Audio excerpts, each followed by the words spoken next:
firman Allah itu, yaitu Mesias, datang sebagai manusia, bersama-sama dengan manusia, hidup di antara orang berdosa, dan dia bergaul dengan orang-orang berdosa, sehingga dia disebut sebagai sahabat orang berdosa.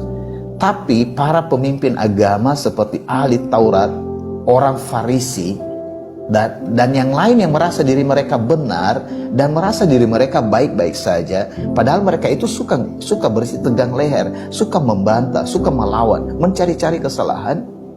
Dan apa yang terjadi dengan mereka? Yang terjadi dengan mereka ini sebenarnya mereka mencari-cari kesalahan Yesus, mereka mencari-cari supaya dia bisa dijerat. Tetapi Yesus yang adalah firman dari Allah, yang adalah Mesias, dia datang dan menerima mereka, dan dia tidak banyak berbicara sebenarnya dengan mereka atau melawan mereka atau mengalahkan mereka. Dia hanya berbalik bertanya kepada mereka. Misalnya ketika mereka berkata bahwa orang ini seharusnya dihukum, harus dilempar dengan batu. Tapi Yesus hanya berkata, siapa di antaramu yang tidak berdosa, silakan melempar dia dengan batu.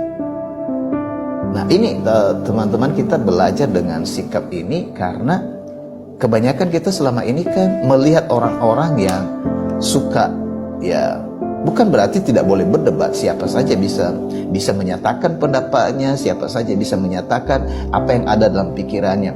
Tapi khusus dalam kerajaan Allah, jika saudara-saudara sedang mencari jalan, jadi jalan yang utama. Jadi ini bukan berarti saudara di tempat pekerjaan, misalnya kalau saudara di pemerintahan atau di legislatif atau di dalam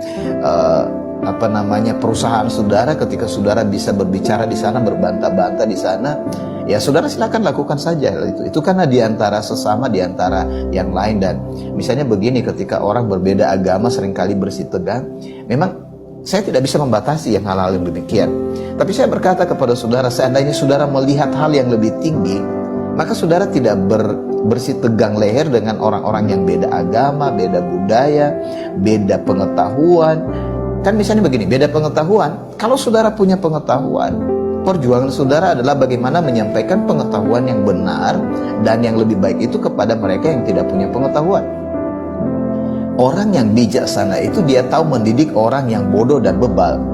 Tapi kalau orang yang merasa dirinya bijaksana lalu bertemu dengan orang bodoh dan dia melakukan kelakuan orang bodoh, maka orang itu lebih bodoh dari orang yang bodoh.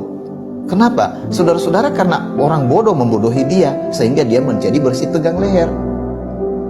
Itu pernyataan-pernyataan yang dalam kitab suci yang sebenarnya bukan permainan kata, tetapi itu kenyataan dalam hidup. Jadi kalau saudara pernah mengalami hal-hal seperti itu, perhatikan hal ini. Allah menawarkan pemulihan kepada saudara dalam jiwa saudara. Pemulihan itu penting supaya saudara bebas dari sikap bersih tegang leher.